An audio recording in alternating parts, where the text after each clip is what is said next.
La Caracola, un podcast dirigido a todos los amantes del mundo submarino que practiquen su pasión en apnea.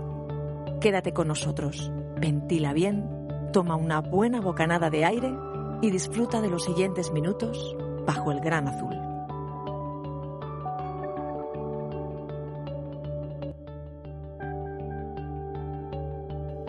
Hola, soy Mario Lázaro y quiero daros la bienvenida al capítulo número 5 del podcast La Caracola, el programa de radio de la página web www.vivirsinaire.es.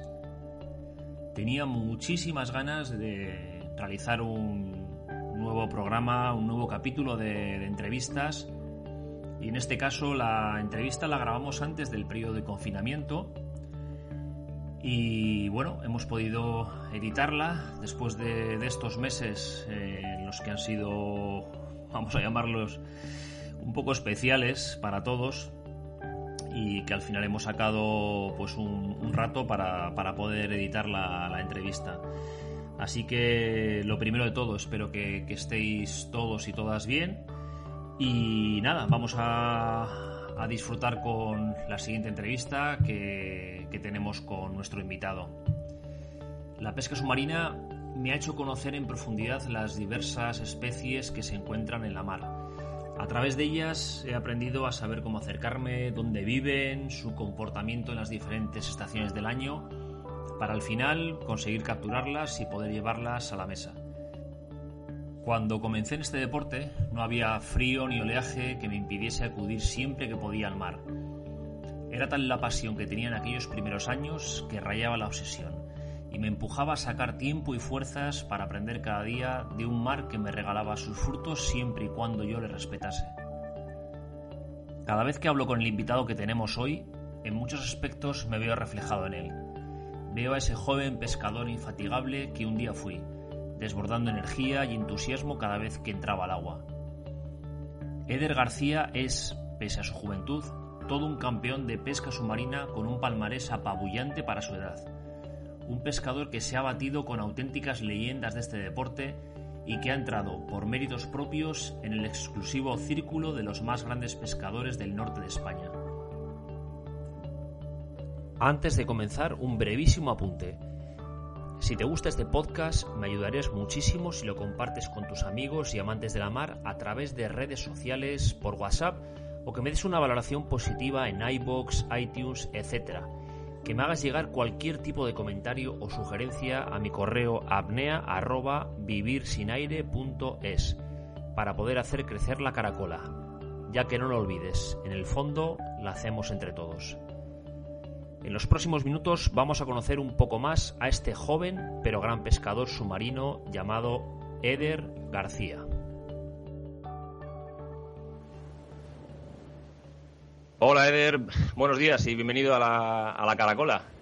¿Qué tal? Buenos días, Mario. Pues nada, en primer lugar, pues agradecer que me hayas invitado y nada, preparado para que conozcáis un poco más mi vida. Perfecto. Este año yo creo que se puede decir que ha sido tu gran año. O sea, conseguiste el campeonato de Guipúzcoa, primer puesto, y luego al final como colofón la txapela como campeón de Euskadi absoluto. ¿Ya has aterrizado después de haber conseguido estos dos títulos o todavía lo estás asimilando?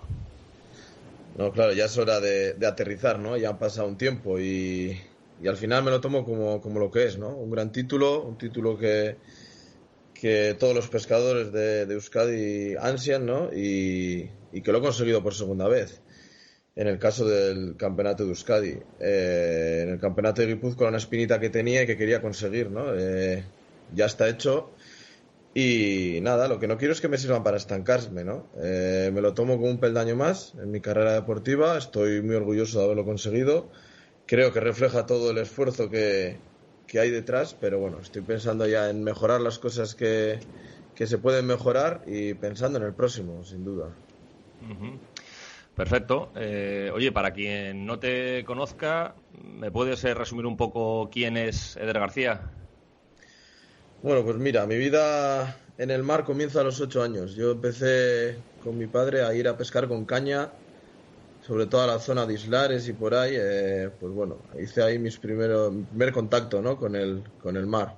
Ajá. Y bueno, después de eso, al de unos años, se compraron un barco y bueno, al final empecé a coger lubinas, alcurricán, chicharros, pues cosas de esas. Y no fue hasta los 15 años, es cuando decidí pues tomar el contacto ya piel con piel, ¿no? Con el espacio submarino. Y fue cuando empecé ahí mis pinitos y desde aquello pues poco a poco fui esforzándome cada día y metiendo muchas horas en el mar. Y al final, pues bueno, enamorado del mismo, ¿no? Ajá. ¿Y recuerdas ese primer momento que te pusiste una máscara? O sea, ¿sabes el sitio, si pescaste, no pescaste ya, fusil o no? ¿Cómo fue ese primer momento que tuviste el contacto con el mundo submarino? Pues mira, pescar no, ni cerca estuvo de pescar. Bueno, me compré un traje básico para ir, ¿no? Y fui con mis padres a la cala de Meñacoz, que es una cala tranquila. Yo creo que es una cala donde se inician muchos de los pescadores de Vizcaya. Sí. Y es curioso porque fui sin plomos, no tenía ni idea, no conocía a nadie y bueno, hice lo que pude, compré lo que creía necesario y fui sin plomos, ¿no? Uh-huh. Y fui un poco desesperante la primera vez porque no conseguía bajar. Ya, normal. Entonces, pues nada, luego hicimos unos plomos, compramos unos plomos y nada, ya pude ir poco a poco. Y nada, empecé cogiendo durdos, creo que como todo el mundo, algún pulpo, sepias y bueno, poco a poco fui indagando, fui investigando cómo había que hacer las cosas y un poco autodidacta hasta que pude, bueno, conocí a gente que se movía en este mundo, me inscribí en un club que es el ASUT, que es Ajá. un club de Arminza, Armintza Sur Pecotaldea. Y ahí empezó un poco todo lo que conllevan los campeonatos, ¿no? Ahí conocí a buena gente, uno de ellos es José Luis Arriola, que todavía sigo teniendo mucha amistad con él. Sí. Y fue un poco el que me llevó con él, me sacaba en el barco, me llevaba a los campeonatos, yo iba un poco ahí a ver lo que sucedía, ¿no? Y era Ajá. si no llega a ser por él, desde luego que no me inicio en este mundo. Pero bueno, tengo que agradecer que gente como él, pues ayuda a la gente nueva Sí. y como espero hacer yo cuando me llegue el momento. Sí.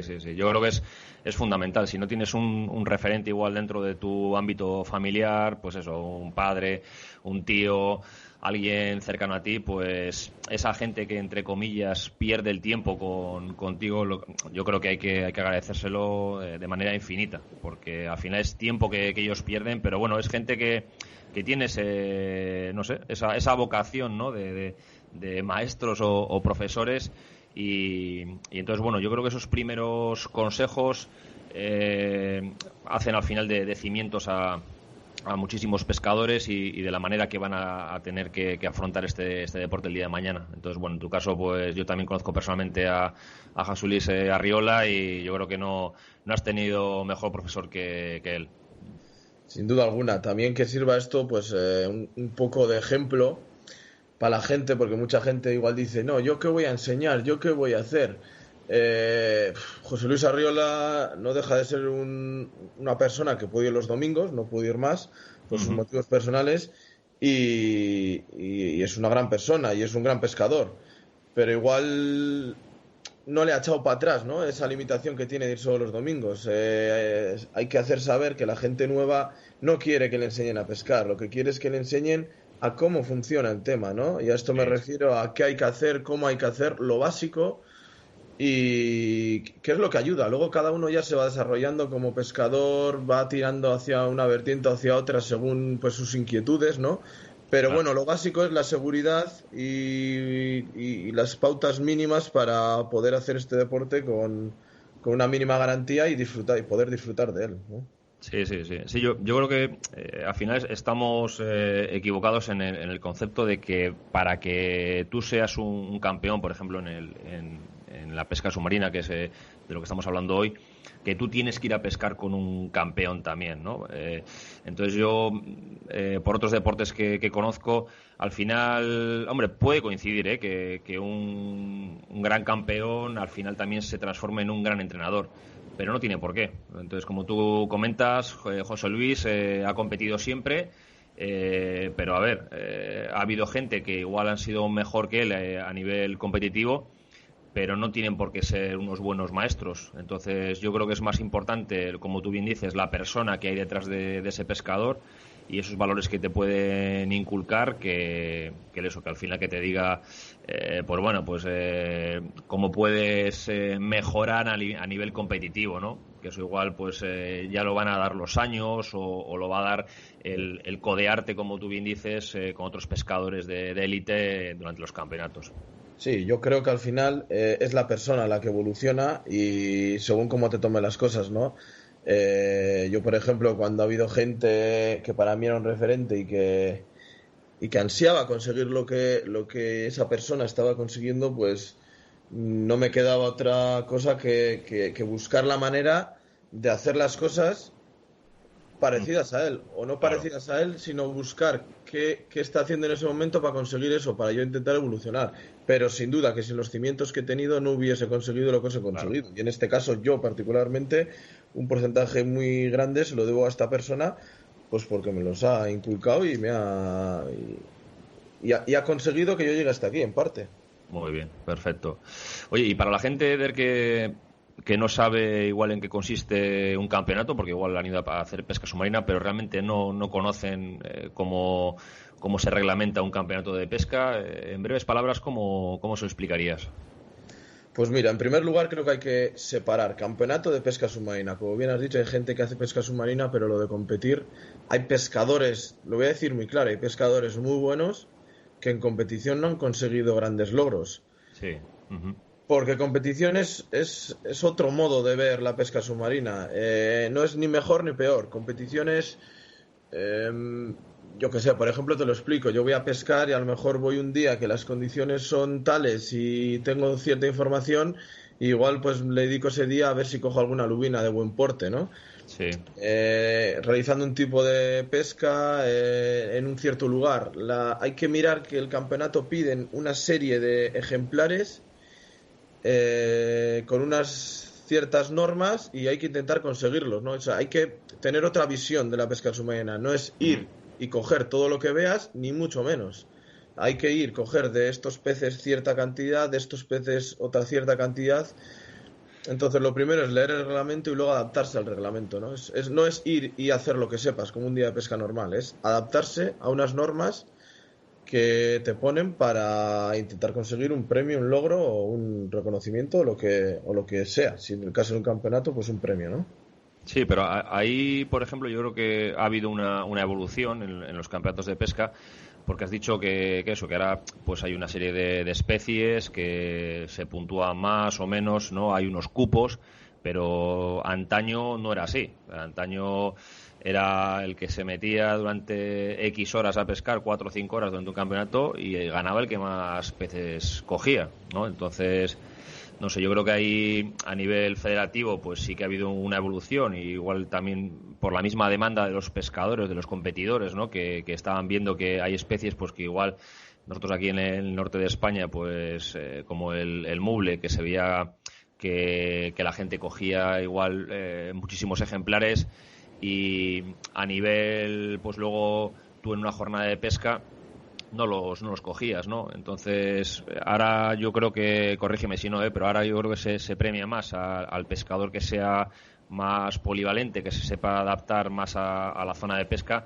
más que al que pegue más tiros bajo el agua, ¿no? Exactamente. Creo que lo has resumido muy bien. Al final antes era una pesca mucho más básica. El campeonato era ir y que pesque lo que pueda cada uno en cantidad. Y creo que ahora más que la cantidad se valora la calidad, ¿no? Ahora hay un reglamento en el que nos pone unos límites a las capturas. Ya si la pesca submarina es selectiva, pues ahora hace los campeonatos mucho más selectivos, y las cantidades de pescados, de piezas, se han reducido enormemente. Al final ahora sacamos 4 peces en un campeonato.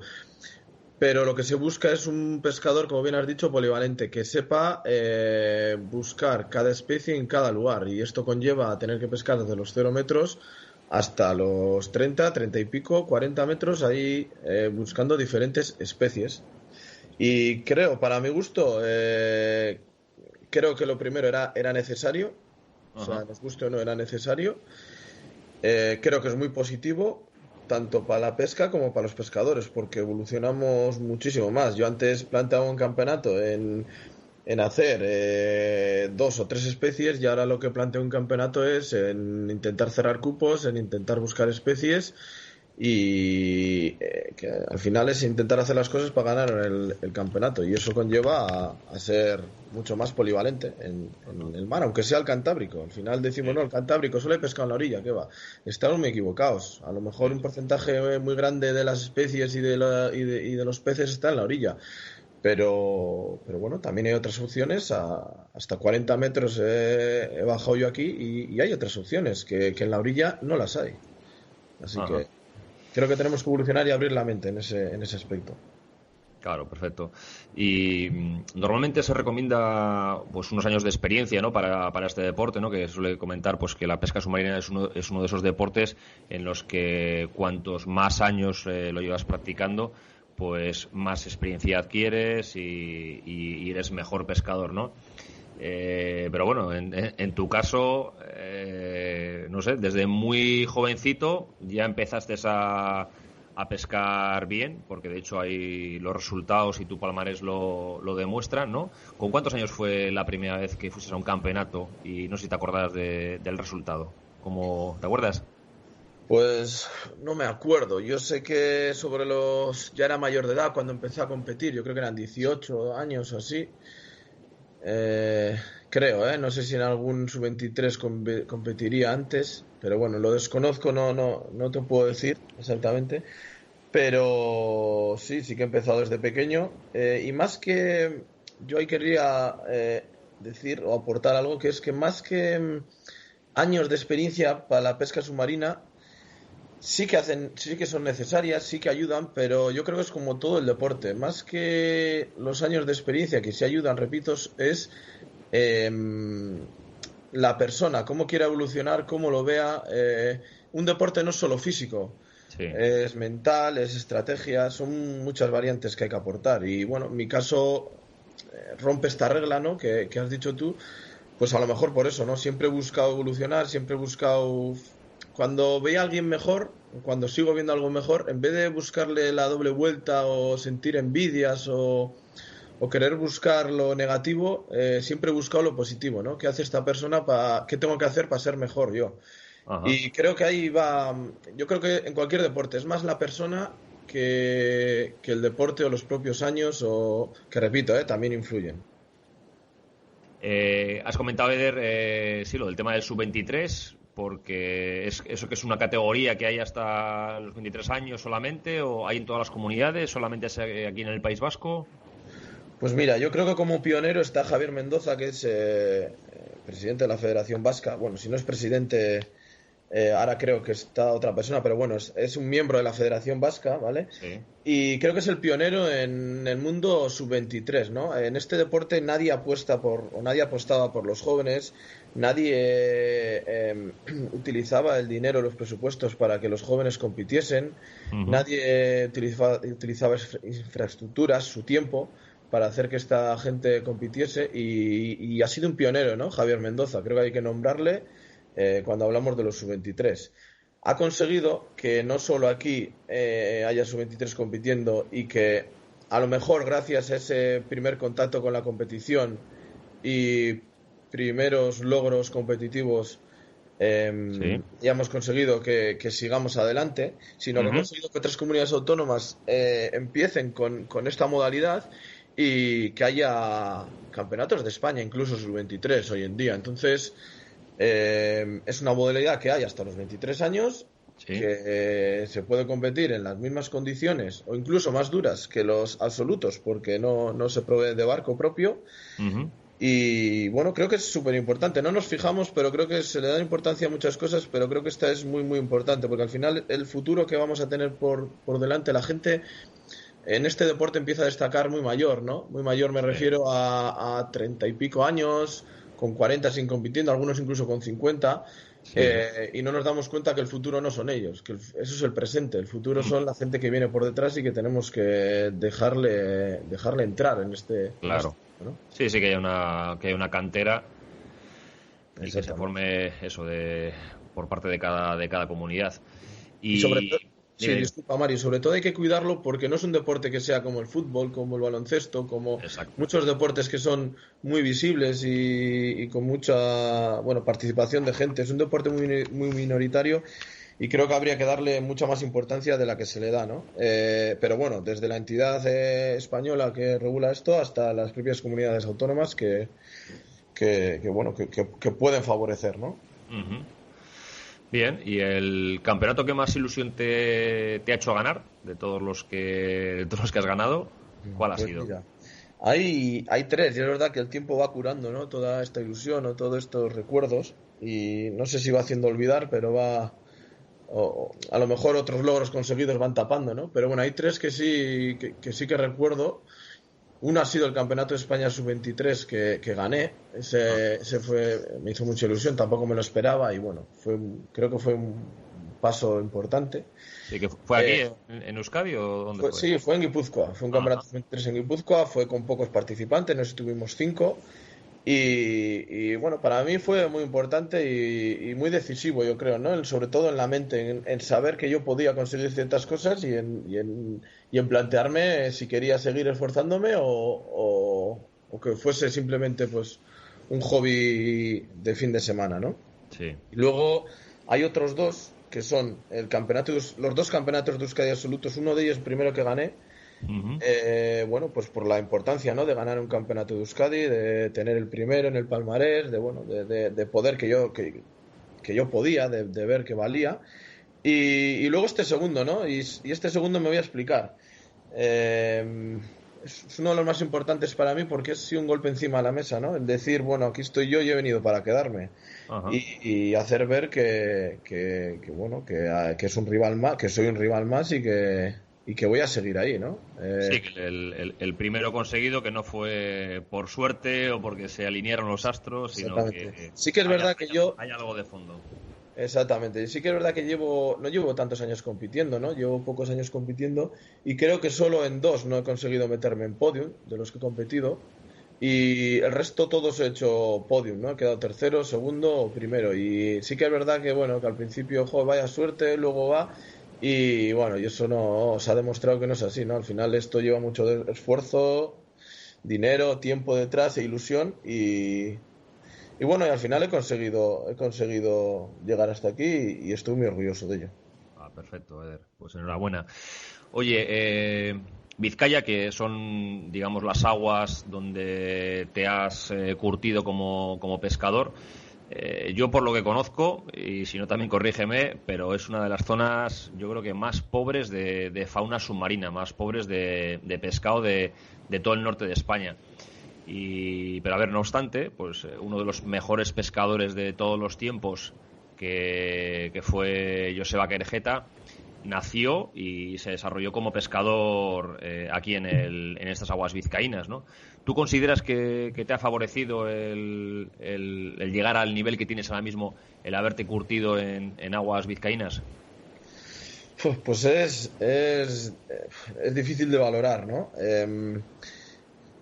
Solo hay que fijarse en este invierno, que apenas hemos podido ir al agua. Sí que es verdad que los handicaps que tenemos aquí, como los temporales, los pocos días que se pueden ir al agua en invierno, Ajá. La escasez de pescado, la dureza de las aguas, ¿no? Las aguas batidas, son handicaps que lo que hacen es a quien sigue yendo e intenta mejorar, pues le hace mejorar, ¿no? El pescar con el agua que no se ve a medio metro. Pues la primera vez que fui, pues me resultó durísimo. Hoy en día, pues voy y me echo un fusil pequeño para esos días.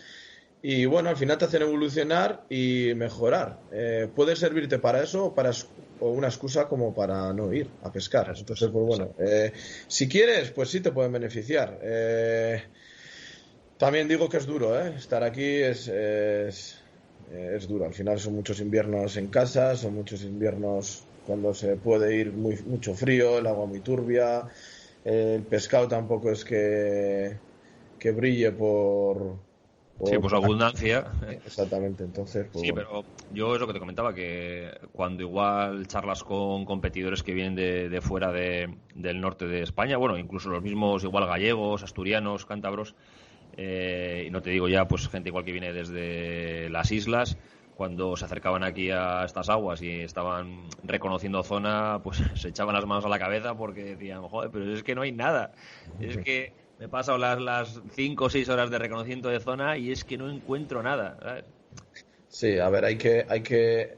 Bueno, y eso viniendo en las épocas que vienen, ¿no? Que normalmente hace buen tiempo, la mar está bien. Si a eso le sumas frío y olas de 2 metros, pues ya cambia todavía más la cosa. Pero sí que hay que reconocer que es una zona bastante pobre, donde hay que currarse mucho un solo pescado. Y bueno, yo lo sigo diciendo, es lo que te hace evolucionar. Si no hay pescado y tienes que buscarlo y alguien lo pesca es porque existe ese pescado, ¿no? Entonces lo que hay que evolucionar es para ver qué hace para cogerlo o ver dónde los puedes coger tú. Y bueno, lo puedes tomar como un reto, un desafío para intentar mejorar o como una excusa para no ir. Okay. Sí. De hecho conocemos pues eso, muchos pescadores que al final pues cuelgan las aletas durante todo el invierno y solamente van en los meses estivales porque pues al final el tener que estar con mal tiempo, con frío, cambiarte y tal, para pues al final dices, mira, pues para coger un sargo pues no me merece la pena, ¿no? Yo creo que ahí al final sale realmente el que es un pescador de raza o el que pues únicamente va en verano, con todos mis respetos también para ellos. Pero bueno, ahí se ve realmente el pescador que lucha y se lo curra por sacar una pieza. Sí, claro, luego es eso, que la gente muchas veces por envidia, muchas veces por, bueno, o desconocimiento, mira dónde está, mira dónde ha llegado, es que, no, las cosas no son innatas, ¿no? Hay muchas que sí, pero la mayoría no, y al final lo que no ven es todo el esfuerzo, todas las horas, todas las chupas, todos los oleajes. Como anécdota, yo he llegado a vomitar en el agua de la mar que había, o sea, no en el barco, sino en el agua, llegar a vomitar, porque el agua está marrón, porque hay unas olas enormes, y vomitar, quitarme la máscara para coger bien aire, respirar bien y seguir pescando, o sea que al final eso está detrás de todos los trofeos, ¿no?, que podemos tener en casa, detrás está todo ese esfuerzo. Para ti, ¿quién es un referente en el mundo de la competición? Pues mira, la verdad que hay historia, ¿no?, de este deporte y bueno, desde que el que has nombrado tú, Pedro Carbonell también, es una persona que en su día, pues bueno, creo que es un gran referente. Yo creo que igual por respeto, Querejeta también hay que nombrarle, ¿no? Ha sido un gran referente. Y hoy en día, pues bueno, está Santi López, que bueno, que ya lleva un recorrido muy largo y que creo que está claro que es un gran referente para todos. Y bueno, y a mí el que me ha asombrado y creo que va a ser un gran campeón, bueno, si no lo es ya, que sí lo es Xavi Blanco, ¿no? Desde muy joven ha conseguido unos grandes títulos y creo que todavía le queda mucho, porque da igual donde vaya, qué aguas sean, defiende todos los títulos allá donde vaya. Sí. Xavi, catalán, para la gente que no sepa, Xavi Blanco de Cataluña, y sí, como tú bien dices, pues bueno, campeón del mundo, o sea que... Y una persona que hay que decir que yo suelo hablar con él por teléfono, es muy accesible, cualquier duda se puede hablar con él, lo que hemos dicho antes, ¿no? Al final que hay que ser completo. Sí. Muy bien, pues dejando un poquito ya de lado el tema de la competición y metiéndonos más en las especies que vamos detrás de ellas, ¿cuál es la pieza que, digamos, se ha quedado grabada en tu memoria, en tu retina, por no sé, pues por el tamaño que tenía o por la acción de caza en sí? ¿Te acuerdas? Pues mira, hay una pieza que, como no podía ser, es una pieza que se me escapó, que no llegó a conseguir. Y fue curioso lo que sucedió, pero es una pieza, un lance que no he olvidado, ¿no? Ya hace unos años y no he conseguido olvidar. Fue una corvina que no te puedo decir lo que tendría, pero pasaba los 40 kilos seguro, que pasé el Cantábrico es una pieza tremenda. Pero aquí en el Cantábrico. Sí, es una pieza del Cantábrico. Por eso, si eso te pasa en el estrecho, en un sitio que igual, a lo mejor es más común, pues igual lo das, lo tomas como algo más, lo normalizas más, ¿no? Pero siendo aquí... fue un lance que pasé por encima de un montón de ellas para llegar a esa, que era la más grande, y la atravesé de lado a lado quedando, no llegó a atravesar la varilla entera, pero bueno, se quedó antes de llegar a los tetones. Sí. Y pasó bien la espoleta, ¿no? Y me empezó a dar vueltas alrededor mío hasta que partió todo. Iba con carrete y aún así partió todo. Mira que estaba bastante herida, pero un par de coletazos de ese animal ya saca medio carrete, es una barbaridad. Sí. ¿Y llevabas material? No, si no hace falta para... A ver, si llevas un madero o un fusil muy grande, pues a lo mejor, no sé, tienes más posibilidades, pero a lo mejor en otras condiciones. Aquí me dejó acercarse el animal mucho, le llegó a atravesar y el motivo fue que, pues sí, a lo mejor si voy con una dinema más gorda o voy pensando en que me podía encontrar eso, igual llevo otro carrete, pues a lo mejor sí la saco, pero más que al material se lo achaco a lo mejor la manera de actuar mía, ¿no? Que no estoy acostumbrado a esos peces y a lo mejor lo que tenía que haber hecho es ir antes a por ella, acercarme más. No lo sé, me empezó a rodear y lo primero que pensé es subir para arriba para que no tirase y que tenía toda la pita dándome vueltas, ¿no? Uh-huh. Pero bueno, son cosas que si es hoy, pues a lo mejor actuaría de otra manera, pero sucedió y todavía la tengo grabada. Sí, perfecto. Bueno, pues no te vamos a preguntar dónde fue para no comprometerte, pero vamos a pasar a la siguiente pregunta. Oye, en la mar ya sabemos todos que la seguridad es lo primero. Pero ¿has tenido tú alguna situación en la que hayas pensado, he estado cerca esta vez, pues por no sé, pues cerca de un síncope o cerca de que me haya pasado un barco por encima o cerca de que me haya estampado contra las rocas? No sé, más que nada te lo pregunto por si alguien que esté escuchando esta entrevista y alguien que empieza en este deporte pues pueda sacar alguna lección de ello. Pues mira, ahí... Por motivos de profundidad tengo que decir que a pesar de ser de los pocos pescadores aquí en el norte o por lo menos en Euskadi que pasa la cota de los 40 metros, tengo que decir que no he tenido ningún susto. Los sustos han venido por el otro extremo, ¿no? Pues pescar como con el culo al aire, como se dice aquí. Uh-huh. Al final soy un pescador que pesco desde los 0 hasta los 40 metros, como he dicho, y bueno, suelo variar, ¿no? Para no acostumbrarme a ningún tipo o intentar mejorar en las diferentes cotas. Pero sí que los sustos han venido más en las cotas, en cota de 0, y debido al que pesco con mucho mar, me suele gustar pescar con ola. Uh-huh. Y pues eso, desde quedarme en seco en las rocas esperando a que venga la siguiente ola y no me mate, a tener que, pues yo qué sé, quedarme en las planchas de machichaco subido o estar pescando en un sitio de corriente y lo que tenía que tardar media hora en volver, tardar 2 horas en volver, hacerse de noche encima. Bueno, ahí tengo varias anécdotas que son curiosas, pero bueno, la verdad que miedo no he llegado a pasar nunca. Si no, quizá hubiese dejado este deporte, ¿no? Es lo peligroso de este deporte, pero sí respeto y me ha servido para aprender, ¿no? Y para intentar que otra vez no me pase. Exacto. No, de hecho, al final, pues por desgracia, la mayoría de las muertes que acontecen en este deporte, pues suelen ser por eso, haber sobrepasado igual las cotas, haber estado pescando en solitario y haber sufrido un desvanecimiento, un síncope, ¿no? Y que no haya nadie cerca tuyo, pues para poder ayudarte, ¿no? Porque es raro.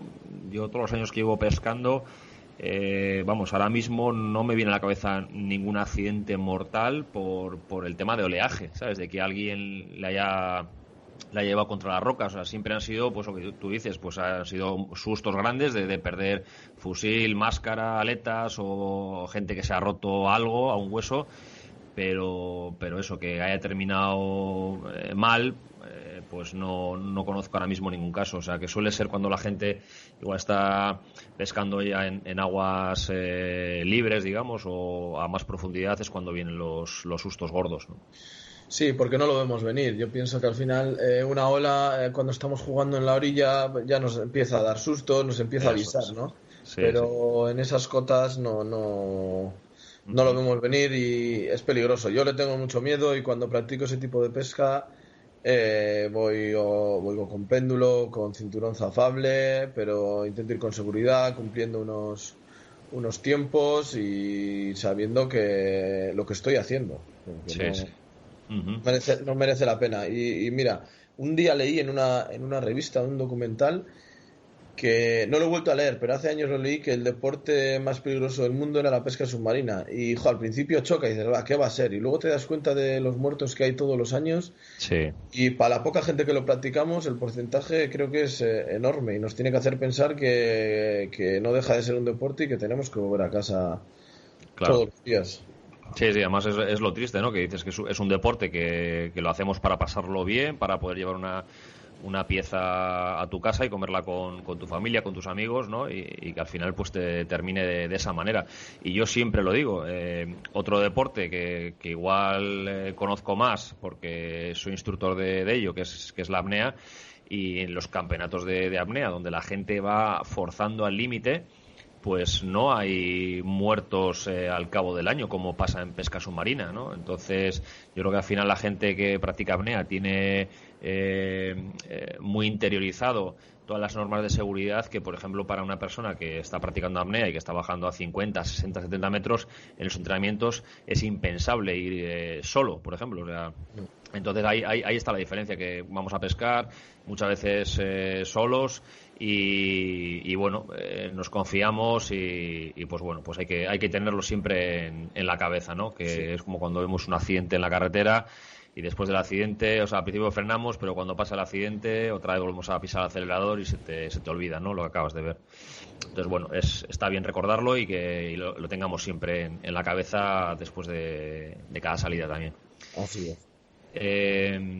Vale, aquí en el norte de España, de las técnicas que podemos practicar en pesca, que puede ser el acecho, la espera, el agujero, la rompiente, de todas ellas, ¿cuál consideras que da mejores resultados?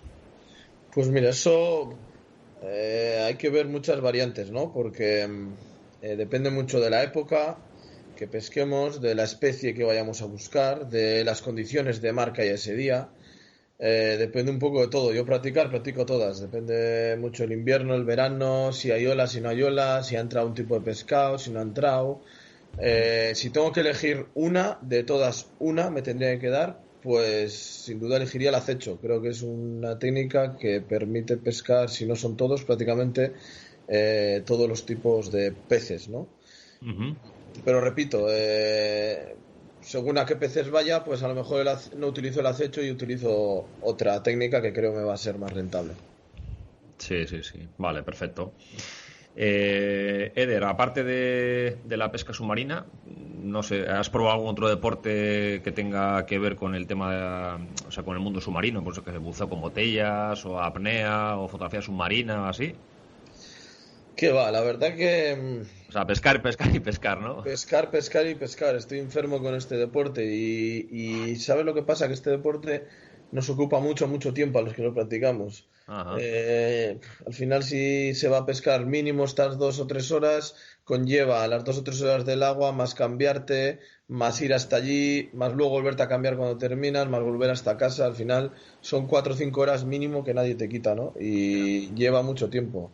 El resto intento dedicárselo a mi familia, a mis amigos, porque no es que me sobre, ¿no? Entonces, no me da tiempo a más. Si me diese tiempo a más, quizá sí que el mundo de la fotografía submarina o el buceo con botella, pues sí que me gustaría probarlo el día de mañana. Ajá. Y para mantener la forma dentro de este deporte, ¿qué sueles hacer? ¿Vas solamente a pescar? Porque hay gente que igual te comenta, yo solamente pesco, ¿no? O tú practicas algún tipo de deporte complementario, vas a correr o nadas. Mira, yo sí que es verdad que soy una persona muy activa, no soy nada sedentario. Si no estoy pescando, siempre estoy haciendo chapuzas, moviéndome, haciendo cosas, ¿no? Soy una persona bastante nerviosa en ese aspecto. Uh-huh. Pero no hago otra cosa más que pescar. Sí que es verdad que estos años mi vida profesional me ha llevado a estar muy entrenado físicamente, ir a correr, sí. Estar bastante fino, ¿no? Pero bueno, no obstante, si no tengo que hacer eso, lo único que hago es ir a pescar, y cada día que puede salir voy a pescar, y el resto pues aprovecho para, como te he dicho, hacer chapuzas, investigar. No soy nada sedentario, me muevo mucho y no me da tiempo a mucho más. Uh-huh. Y este deporte del que estamos hablando ahora, la pesca submarina o caza submarina, como también le llaman otros, es a menudo atacada muchas veces por personas, yo creo que por desconocimiento, ¿no? Pues que, pues eso, al final, al ver en redes sociales o en revistas, pues las pescas que alguna vez hacemos, pues se nos ataca, ¿no? Entonces, tú, para una persona que jamás ha practicado este deporte o que no lo conoce, ¿tú cómo le convencerías para decirle que es el deporte más selectivo que hay? Bueno, pues mira, esto es como todo en la vida. Al final, para hablar de algo, sobre todo para criticarlo, hay que conocerlo mucho. Hay que leer, investigar, preguntar e intentar conocerlo todo lo posible. ¿Yo qué le diría a una persona que no lo conoce? Pues empezaría poco a poco a explicarle cómo va la situación e intentaría que se pusiese unas gafas y en un lugar adecuado, no, obviamente en el Cantábrico igual no, pero en un lugar adecuado intentaría que viese el medio, el espacio en donde nos movemos. Y luego lo de selectivo creo que está claro, ¿no? Es un deporte selectivo y sobre todo lo que hace selectivo el deporte es el deportista. Y a esto me refiero que sí es verdad que es selectivo y tienes que ir pez a pez, pero nosotros somos los que todavía hacemos más selectivo este deporte. Hay días que a lo mejor, pues por las circunstancias del mar y porque sabemos que ha entrado un cierto pescado, pues vamos a ese pescado, ¿no? Vamos a lubinas, vamos a doradas, vamos a cabrachos, vamos a ese tipo de pescado. Y eso es lo que nos hace selectivo. ¿Cuántas veces vemos sargos de porte o lubinas de porte que no disparamos porque estamos esperando la grande o porque simplemente no queremos ese pez para comer o no nos hace falta, ¿no? Entonces, creo que es dentro de la pesca o incluso dentro del mar, creo que es lo más selectivo que hay, por ese simple hecho. Elegimos uno. Y lo elegimos, no es que pescamos uno fijo, no, lo elegimos. Si queremos lo pescamos y si no, no lo pescamos. Si no. Eso es, perfecto, muy bien. A nivel de material, un día normal de pesca, imagínate que, pues bueno, que fueses de infantería, desde tierra, ¿qué es lo que sueles llevar?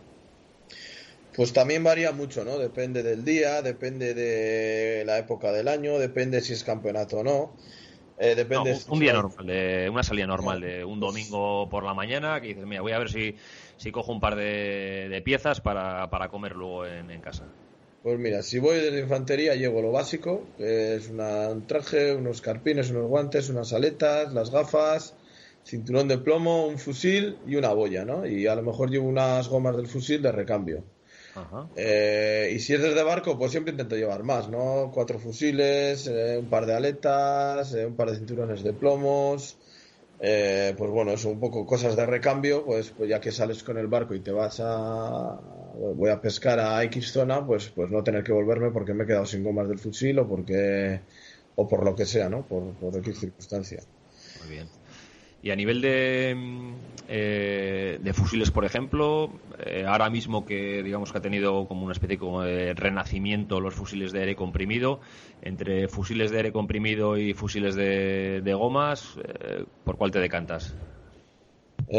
Cada uno tiene su ventaja, ¿no? Yo puedo decir que he probado los dos y cada uno tiene sus convenientes y sus inconvenientes. Y me explico. Los fusiles de aire tienen muchas ventajas, como bueno, pues es la reductora, es la potencia, es la progresión, tiene muchas cosas positivas. Sí. Los fusiles de aire, pues la rapidez con los fusiles de goma, la rapidez con los que se cargan, varillas más finas, para campeonato es mucho más simple de utilizar. Pues bueno, cada fusil creo que tiene sus ventajas y sus inconvenientes. Creo que hay que pensar cada uno a qué tipo de pesca va a ir y qué es lo que necesita, ¿no? Es verdad que los de aire comprimido se ven pocos, la gente es más reacia pues porque hay pocos y porque no se conocen, pero yo he estado pescando mucho tiempo con ellos y van igual de bien o mejor que los de goma. Ahora sí que es verdad. ¿Cuál? Perdona. No. Me refería que yo creo que también porque los fusiles de aire comprimido pues siempre han tenido la fama eso de que eran fusiles demasiado potentes para nuestras aguas, que eran fusiles que metían mucho ruido, que eran fusiles muy difíciles de mantener, Y los de nueva generación, yo creo que todos esas limitaciones las han superado, ¿no? Entonces yo creo que siguen teniendo, pues ahí todavía ese desconocimiento, y por eso la gente pues sigue optando más por los fusiles de goma. Sí, eso es. Al final, lo que has dicho tú, todos esos inconvenientes se han ido supliendo, ¿no? Y ahora el ruido se puede paliar, potencia la puedes programar, tiene reductora, pero bueno, yo creo que es más falta de costumbre, ¿no? La cultura que tenemos por los fusiles de goma que otra cosa, pero vamos, yo animo a cualquiera que quiera cogerse un fusil de aire comprimido que pruebe, porque es una maravilla, no tienen retroceso, la suavidad con las que se disparan. Yo ahora, si bien es cierto, esta temporada estoy con los de gomas y estoy estancado. Utilizo los básicos, un fusil de aluminio que ahora mismo me va de lujo, creo que es el mejor, el que utilizo, simplemente por lo básico que es y por cómo dispara. Y estoy estancado en esos, no tiene que ver para que dentro de un tiempo vuelva a coger los otros. Sí, sí. ¿Y tienes alguna manía con el tema del material? ¿Haces algún tipo de bricolaje o pescas como está el material de serie? Mira, llevo muchos años, soy muchas puzas para todo y he hecho muchos arreglos. Yo he llegado a la conclusión que hay que coger el material que según te venga bien. No tiene que ver que algún arreglo lo podamos hacer, pero yo lo que utilizo ahora es todo mares y según viene lo utilizo. Hago 4 chapuzas, pero 4 muy puntuales. O sea, les cambio gomas o medidas o lo que sea, pero según viene lo utilizo. ¿Por qué? Porque si tienes que andar haciendo chapuzas a todo lo que viene o a todos los fusiles que tengo, me puedo eternizar. Y no creo que según viene hay que probar hasta un fusil, unas aletas, algo que te venga bien y utilizar eso siempre, porque al final están pensados para funcionar según vienen. Sí, sí. Bien, perfecto. Y hoy hablando de ejemplares, de piezas, de corvinas y tal, que ya me está entrando hambre la hora que es, ¿te gusta el pescado? Porque digo, hay pescadores que no les gusta el pescado. Pues es curioso, mira, hasta que empecé a vivir solo hace ya unos años, no probaba apenas el pescado, pero desde que me vine a vivir solo, solo, al no estar con mis padres, ¿no? Desde que empecé a vivir con mi pareja, me hacía yo la comida, me sigo haciendo yo la comida y el pescado es algo fundamental. El coger el pescado, nada más cogerlo, lo limpio en el propio mar y me lo traigo a casa, lo troceo y lo preparo, no tiene precio. Es una maravilla, es una maravilla. Tenemos además pescado aquí que es exquisito, que podemos fardar de ello y me lo paso pipa. Desde eso a comidas con amigos que lo agradecen, ¿no? Un pescado así, ese sabor, claro. Es una maravilla, vamos. Sí. No tiene nada que ver una lubina, por ejemplo, o una dorada de piscifactoría que puedes encontrar en el supermercado a una lubina o una dorada salvaje, que no tiene ni color. Voy más allá, no es ni parecido una lubina de piscifactoría a un durdo del mar recién cocido.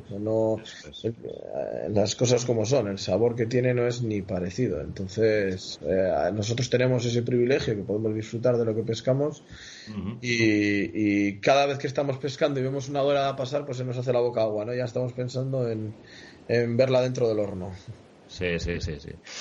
Oye, Eder, y para ti, de los sitios en los que has pescado, no sé si has pescado también fuera aquí de la península, ¿cuál es el mejor o el que más te ha gustado, con el que mejor recuerdos te has quedado? Pues mira, he pescado en muchos sitios, en las islas y en la península, prácticamente en toda la península, y yo creo que el sitio estrella, sin lugar a duda, es el Estrecho. El Estrecho tiene algo especial, tiene algo que, por ejemplo, vas a Galicia y la abundancia de lubinas, pues sí, que es real. Vienes aquí, por ejemplo, y en invierno a lo mejor los sargos, pues sí, cuando tienen entrada es muy bonito. Cada sitio tiene su punto, ¿no? Pero el Estrecho tiene de todo, piezas muy grandes y a lo mejor haces una pieza al día, pero esa pieza es increíble. Hace unos meses que acabo de bajar, he podido ir con Javier Camacho Lobo, con Olivier Simón, con gente de allí y la verdad que es increíble, ¿no? Bajar a 40 metros con el agua turbia y subir un mero de 20 y pico o 30 kilos, o cada bajada pensar que te puede entrar un limón de 30 kilos o una corvina de 20 kilos o una urta de 8 kilos. Eso es increíble. Para la gente que practicamos esta pesca, el bajar con esa ilusión no tiene precio. Sí, pero que además que la gente no se engañe, porque ahora mismo, gracias a los vídeos en YouTube, pues vemos prácticamente todos los días gente del estrecho que está subiendo pescados, eso como dices tú, de medregales, serviolas, guajús. Entonces la gente se piensa, o yo creo que cuando hablas con gente más joven, ¿no? Que, ostras, pues yo también voy a bajar ahí abajo a ver si cojo esos bichos y tal. Y detrás de esas tomas pues hay muchos años de experiencia, mucha preparación, mucho conocimiento del mar, de las corrientes, ¿no? Y que no es apto para cualquiera, ¿no? Que hay que ir muy bien preparado, ¿no? Y que eso, digamos, al final esa imagen es el colofón a un trabajo que hay detrás. Sí, claro, esas imágenes son muchos años, mucho tiempo, mucho esfuerzo, mucho dinero, mucho sacrificio para conseguir eso. Obviamente cualquiera que baje no va a poder, no se puede llegar a eso. Hace falta una preparación y un recorrido. Es un lugar que exige, si bien es cierto, te da unas grandes recompensas, exige mucho sacrificio, mucho esfuerzo y muchas condiciones óptimas para practicarlo, ¿eh? O sea, no hay que equivocarse. La corriente ahí puede jugar muy malas pasadas, las profundidades pueden jugar muy malas pasadas, un bicho de esas dimensiones puede jugar muy malas pasadas. Entonces creo que dentro de esa diversión y de esas recompensas hay que ponerse serios y pensar que eso no es broma, no es para cualquiera que lo esté escuchando, voy a bajar y voy a pescar. No, hay que supone mucho tiempo y sobre todo preparación. Muy bien. Y tú, Eder, como espectador privilegiado, ya que vas prácticamente todos los días al mar, ¿tú has visto cambios en la mar, en tu zona, ¿no? Que haya pues más contaminación, o que luego también por otro aspecto, ¿no? Que la gente también esté más concienciada? Pues mira, es curioso. Sí que es verdad que yo ahora voy por la mar y veo mucho más plástico, por ejemplo, flotar que antes, más residuos. Pero claro, eso te hace pensar que es que antes no nos fijábamos o que ahora hay más plástico. Lo desconozco. Lo que sí que es cierto es que hay una concienciación mucho más grande que antes. Queda mucho por hacer, pero bueno, creo que paso a paso, ¿no? Tenemos que concienciarnos desde recoger la plástico, la basura que hay en el mar, hasta cuando vayamos a hacer las compras, pensar en qué estamos comprando y cómo viene embalado. No solo mirar el precio, sino mirar un poco el futuro, ¿no? Que nos viene. Creo que hay un gran problema con el tema de la contaminación y de los plásticos y sobre todo de la concienciación, ya no nuestra, sino de mucho más arriba. Creo que mucho que hagamos nosotros y de arriba no cambian las cosas, poco se puede hacer, pero bueno. Respecto a los peces, pues sí que es verdad que hay mucho menos que años atrás, pero bueno, no deja de sorprenderme. Todavía este año he visto una entrada de sargos que en la vida lo había visto. En los años que llevo compitiendo, o sea, en los años que llevo practicando este deporte, me han coincidido 2 días que ha sido increíble, o sea, ha sido una maravilla. Tengo imágenes en mi retina que van a ser difíciles de olvidar. Sí. Claro, eso me lleva, sí que es verdad que llevamos un año que ha sido el 2019 muy triste, desde enero hasta diciembre, pero bueno, han sucedido esos 2 días que te hace pensar que entradas hay, animales sigue habiendo. Digo, a lo mejor lo que tenemos que cuidar es las artes profesionales o cuidar que no arramplar todo lo que llega o... No sé. Sí. Hay que darle otra vuelta, ¿no? Porque sí que es cierto que la entrada dura 2 días. ¿Por qué? Pues claro. No lo sé. Hay que pensar. Hemos visto todos vídeos de grandes capturas, ¿no? Por parte de los profesionales, en las que pues se ven eso, pues hacen al final con artes como el cerco. Pues si localizas un bálamo de robalos o un bálamo de corvinas, como pasó hace unos años aquí también en el Golfo de Vizcaya, pues al final coges todo. O sea, ahí no se discrimina bueno, pues vamos a coger solamente unas pocas o solamente los machos y dejamos las hembras que están ovadas. No, al final ahí se coge todo lo que hay y eso además que va a reducir el precio luego en lonja. Entonces yo creo que eso, claro, es ese mismo bálamo que tú dices, esas imágenes que se te quedan a ti grabadas en la retina, si ese mismo día ese bálamo tiene la mala suerte de encontrarse con unas redes de un profesional, pues va a ir para arriba todo. Entonces, pues bueno, van a ir machos, hembras, y eso al final son muchas generaciones las que estamos dañando.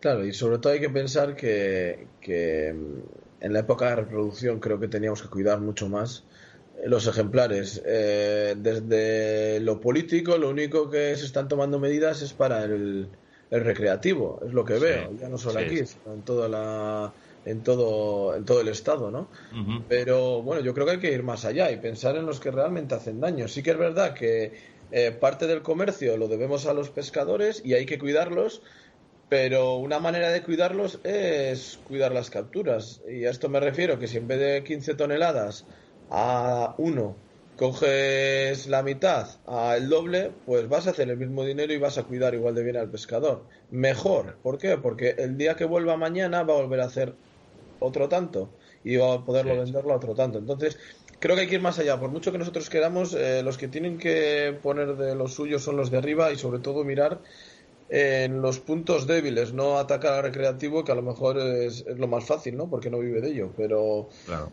Creo que si queremos mejorar de verdad hay que ver, y repito, sin perjudicarles, hay que darles una salida o planteárselos de otra manera. Sí, hemos tenido casos como el de la anchoa o el del bonito que al final se ha tenido que, o sea, ellos mismos han reclamado el parar las capturas porque se estaban agotando los caladeros. Entonces, claro, a ese punto tampoco podemos llegar. O sea, que sean los mismos profesionales los que digan, oye, vamos a dejar de pescar porque es que nos cargamos la fauna. A ver, entonces... Y con lo que conlleva detrás, cargarse la anchoa es cargarse la entrada de bonito, cargarse la entrada de todo el pescado que viene detrás poniéndolo. Pero hay que ser un poco más responsables y ver, al igual que hacemos los pescadores submarinos o la mayoría, saber parar o saber elegir, pues a lo mejor había que poner un método para acotar un poco esos límites, ¿no? Y darles facilidades para que se fijen más en la calidad y no en la cantidad. Uh-huh. Vale, perfecto. Oye, y respecto a los cursos por ejemplo, hay cursos de apnea, hay cursos de pesca submarina, ¿los consideras necesarios para una persona que empieza o solamente yendo con una persona que sepa más que tú, como puede ser un familiar o un amigo, con eso ya estaríamos cubiertos? Mira, yo si alguien el día de mañana va a venir conmigo para que buenamente lo que pueda le enseñe, creo que es un aro o un filtro por el que tiene que pasar es hacer un curso de apnea, por la seguridad. Hoy en día los hay, existen y creo que es algo necesario. Aunque no te lo creas, yo no he hecho ninguno todavía, quizá por tiempo o por dejadez, pero es algo que tengo pendiente. Porque si bien es cierto que bajo cotas que no todo el mundo a lo mejor puede o que me siento un privilegiado por bajar hasta ahí, y creo que lo hago con bastante seguridad, sí que lo veo necesario pues para conocer los límites de mi cuerpo y conocer más el tema. Tengo buenos amigos que me pueden ayudar, como puedes ser tú, ¿no, Mario? Uh-huh. Pero bueno, creo que es necesario, y a cualquiera que se vaya a iniciar en este deporte no solo le aconsejo, sino que yo lo pondría obligatorio para cualquiera que quiera aprender. Creo que a lo mejor incluso desde federaciones o no sé, otras instancias se podría poner obligatorio, porque pues bueno, al final es la seguridad. Y ha habido casos no hace mucho que se ha matado un chaval el primer día que va a pescar, y eso pues, bueno, no es común, pero creo que hay con ciertas pautas pues a lo mejor se pueden evitar eso y muchos achaques que dan en el agua, ¿no? Que se puede evitar. Eder, bueno, me has comentado que has estado en varios puntos de la península de Canarias pescando, y algún lugar al que querrías ir y que aún todavía no has tenido la oportunidad. Pues mira, a lo mejor gracias a mi vida pues he podido ir donde he querido, he tardado más o menos, pero he ido, me lo he planteado y lo he conseguido. más Ajá. que a ningún sitio, a lo mejor tengo pendiente con ciertas personas, ¿no? Que Sí. sí que ya iremos, vamos a ir el año que viene y bueno, está ahí pendiente y es algo que quiero hacer, que lo haré, si no es este año es el siguiente o el siguiente, pero eso, más que en lugares es con personas, ¿no? Que es lo que más se te queda grabado luego. Sí, sí, sí. Vale, perfecto. Y a ver, ahora te tienes que mojar un poco, ¿eh? Ujú. Dale un consejo a una persona que empieza, ¿vale? Que se está iniciando en este deporte y que tú consideres que le va a funcionar bajo el agua. Algún truquillo igual que tengas tú, o manera de afrontar una piedra, o no sé, algo que a un chaval que empieza o chavala que empieza le pueda funcionar. Pues difícil. Es difícil, no sé, tendría que pensar en cuando yo empecé. El mejor consejo que puedo dar es lo que yo llevo diciendo toda la entrevista, que es precaución y prudencia, ¿no? Sí. Pero luego para pescar, ¿no? En La, Caraguas, sí, las horas, por ejemplo, influyen aquí en el norte el tema de la pleamar o bajamar o... sí, las mareas, pero bueno, luego depende a qué tipo de pescado vayas. Yo creo Ya, claro. que sobre todo es observar. Cada día que vaya esa persona, que se empiece a iniciar, observar, observar. eh, Creo que es la clave para evolucionar. Es decir, ¿qué está pasando hoy? E intentar buscar una explicación a lo que está pasando. E Ajá. intentar ver cómo puedes conseguir ese pescado que hoy has visto. A ver, mañana, yo me acuerdo cuando empezaba en esto, las típicas piedras de pescado, ojo, aquí hay pescado, pues al día siguiente volvía. Bah, pues hoy tampoco he podido coger. A ver, mañana, pues mañana el entro es de otro lado y la entrada es de otro lado. Y luego te das cuenta, si bate el mar, pues está aquí. Si hay sol, pues está en el otro lado. Y entonces ya cada día, antes de entrar, ya sabes, hoy van a estar aquí. Y al final ibas Ya, consiguiendo. Yo me acuerdo cuando empecé que solo pescaba en las mismas piedras, porque las ya. conocí y sabía cómo entrarlas, hasta que empecé a evolucionar. Y bueno, al final ya pescas en X millas de costa, no pescas en las mismas piedras siempre. Ajá. Pero bueno, sobre todo el observar y intentar mejorar cada día. Al final hay que ser humildes y ver que no hacemos las cosas bien. Si no estamos pescando, no hacemos las cosas bien. Y que aunque estemos pescando, se pueden hacer mejor, seguro. Todavía es el día que voy al agua y si me escucho un ruidito, digo, ojo, ¿qué tengo que hacer para quitar eso? Ya. Joder, mira, ya hace tiempo que no voy al agua, llevo 2 semanas o 3 sin ir y me tocan los plomos en las piedras o no sé, chorradas que me cabrean porque digo, ojo, parezco un novato, Sí, ¿no? sí. Sí, sí, sí, sí. Sí, no, pues bueno, es un consejo buenísimo. Observar y no ser espectadores pasivos bajo el agua, sino que nuestro cerebro esté trabajando y que al final, pues bueno, todas esas variables que muchas veces a la gente le decimos que no es que este pescador tiene instinto, ¿no? Pero yo creo que ese instinto al final se va trabajando día a día. Entonces, por esa inquietud que puedes tener y que poco a poco va haciendo que seas cada día mejor. Sí. Es muy difícil tener instinto cuando te falta el aire. Es muy difícil tener Claro, claro. instinto en un medio que no es el tuyo. Es muy difícil tener instinto a veces cuando tienes miedo a algo, que yo que sé, no sabes lo que te va a salir. Ajá. En situaciones límites. Es muy difícil el instinto, ¿no? Al final, ¿qué estamos preparados cuando nos pasa algo? Para cerrar los ojos y agacharnos. No estamos Eso es. preparados para afrontar ciertas cosas que no conocemos. Entonces, el instinto en estos casos, pues sí, algo funciona, pero es más como sea la persona, intentar mejorar cada día, que yo no me considero nadie especial ni que tenga un instinto. Sé que todo lo conseguido ha sido a base de trabajo, trabajo y Trabajo. más trabajo. Y creo que esa es la clave. Ujú. Vale, Eder, pues nada, llevamos ya unos 50 minutos charlando. La verdad que podría estar contigo pues muchísimo más y de hecho Así lo es. estaré. Pero bueno, vamos a ir terminando ya la entrevista, ¿no? Y a ver, me gustaría preguntarte, es una pregunta que suelo hacer a casi todos los entrevistados, ¿qué es para Eder la felicidad? Pues es una pregunta que nada tiene que ver con la pesca submarina, ¿no? Sino, Perfecto, perfecto.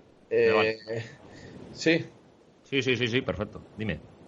no, la pesca submarina es un aporte más a esa felicidad para Ah, algunos. Hay algunos que no, que les produce lo contrario, ¿no? Como he dicho antes, tema de envidias o de... a mí la felicidad es dormir a gusto cada día y ser feliz, aunque suene redundante. ajá. No es más allá, ni es tener más, ni es tener menos, ni ganar más premios, ni ganar menos, sino la satisfacción personal y el estar a gusto con uno mismo. Creo Sí. que es lo principal en esta vida. Sí, eso como me acuerdo, como me dijo una vez un profesor que tuve de matemáticas en bachillerato, que me dijo que no hay almohada más cómoda que tener la conciencia tranquila cada noche al ir a dormir. Exactamente, exactamente. Yo lo valoro mucho. Muchas veces que tenemos preocupaciones, pues, en nuestra familia o yo, por enfermedades, por 100 historias que pueden suceder, valoramos, ¿no? Los días que dormimos a gusto. Y creo que hay parte que no controlamos nosotros, pero parte sí, que es lo que hacemos nosotros. Si cada cosa que haces lo haces con la conciencia tranquila y sabiendo que lo haces bien, eso no tiene precio. Los títulos, todo va y viene, es efímero, ¿no? Pero cada día que tienes que convivir es contigo mismo y saber que tú haces las cosas bien. No sé, yo por lo menos por mi educación creo que es lo primordial. Y la felicidad es eso, no es tener más ni es tener menos, es estar tranquilo y saber que a nadie le debes nada ni que le has hecho nada malo a nadie. Uh-huh. Bien, perfecto. Eder, una película que puedas recomendar a la gente, no tiene por qué ser la última, de toda tu filmografía que hayas visto, ¿cuál es la que más te ha gustado, te ha impactado? Aunque no tenga nada que ver con el mar, ¿eh? No, pues mira, complementando un poco la entrevista y del tema que estamos hablando, creo que es una película que todos los apasionados del mar hemos visto y tiene imágenes muy, muy buenas, que me viene a la cabeza y es Tormenta Perfecta. Al final, Ajá. yo la vi de pequeño y se me quedó grabada. He visto muchas otras películas que no te puedo decir ni el título, pero bueno, esa se me quedó grabada. A lo mejor por la pasión que tengo por el mar, pero creo que hay imágenes muy muy buenas y bueno, a pesar de no ser una comedia de humor, Sí.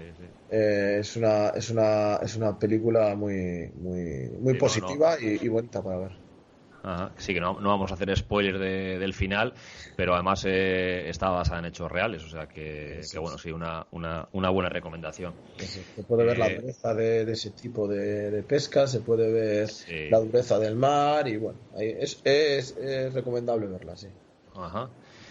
Eder, un referente en tu vida personal o profesional, ¿vale? Ya a nivel deportivo, pues ya hemos estado hablando de pues José Querejeta, de José Mengual, Pedro Carbonell, ¿vale? Pero a nivel personal o profesional, A ver, he tenido pues, muchas veces, a lo mejor por la edad, ¿no? En cada etapa de nuestras vidas tenemos un referente, ¿no? Pero sí que es verdad que muchos de ellos pues se van cayendo, pues porque ves, ¿no? Como al final muchas veces los referentes que tenemos son muy mediáticos y solo vemos sí, lo que quieren que veamos. sí. Pero no hay un referente que ahora diga quiero ser como esa persona, no. Lo único que quiero ser en mi vida feliz, vivir a gusto y ser una buena persona. Es lo único que busco, ¿no? Ni ser como nadie, ni mucho menos. Ya te digo, las envidias para mí nunca he tenido y espero no tenerlas. Lo único que busco es eso, es intentar, si tengo algo que mejorar, mejorarlo como persona o como deportista o como lo que sea Uh-huh. y dormir a gusto, ¿no? Bien, perfecto. Pues también sabias palabras por parte de una persona joven como tú. Bueno, Eder, pues hasta aquí la entrevista. Ha sido un verdadero placer charlar contigo. Como te he comentado, seguiremos seguramente charlando otras veces y de hecho, pues también me gustaría contar contigo para alguna entrevista más, pues por igual si tenemos que hablar más específicamente de los campeonatos o más específicamente de igual la pesca de alguna especie. Así que bueno, en el futuro espero contar contigo. Y nada, lo único, coméntame un poquito, comenta a la gente cómo puede contactar contigo, cómo puede ver fotos o seguirte en redes sociales o así. Vale, en primer lugar, el placer ha sido mío, Mario. Me ha alegrado que cuentes conmigo para esto y sin duda alguna tiempo, solo hace falta tiempo para esto y puedes seguir contando conmigo. Todo lo que pueda ayudar o exponer o humildemente enseñar, pues lo haré, ¿no? No tengo nada que esconder en mi vida, creo que soy bastante accesible y aquel que quiera contactar conmigo no tiene más que las redes sociales, por el Facebook, por el Instagram, mi número de teléfono. No soy una persona muy asequible, todos los que me llaman lo pueden ver, intento ayudar, no tengo nada que esconder y animo a que todo el mundo que quiera que me llame, igual que lo sigue haciendo la gente. Sí que es verdad que mucha gente se fascina, ¿no? Cuando a lo mejor hablamos y ve que soy sencillo, accesible y que digo las cosas como son, que no miento a nadie ni escondo nada, pues no pensaba que iba a ser así. Pues sí. No soy... Vamos, cojo el teléfono a todo el mundo y lo seguiré haciendo. Y siempre que pueda ayudar, igual que me han hecho a mí, lo haré. Vale, perfecto. Pues nada, muchas gracias por estos minutos que nos has regalado y hasta la próxima, ¿vale? Pues muchas gracias a ti, Mario.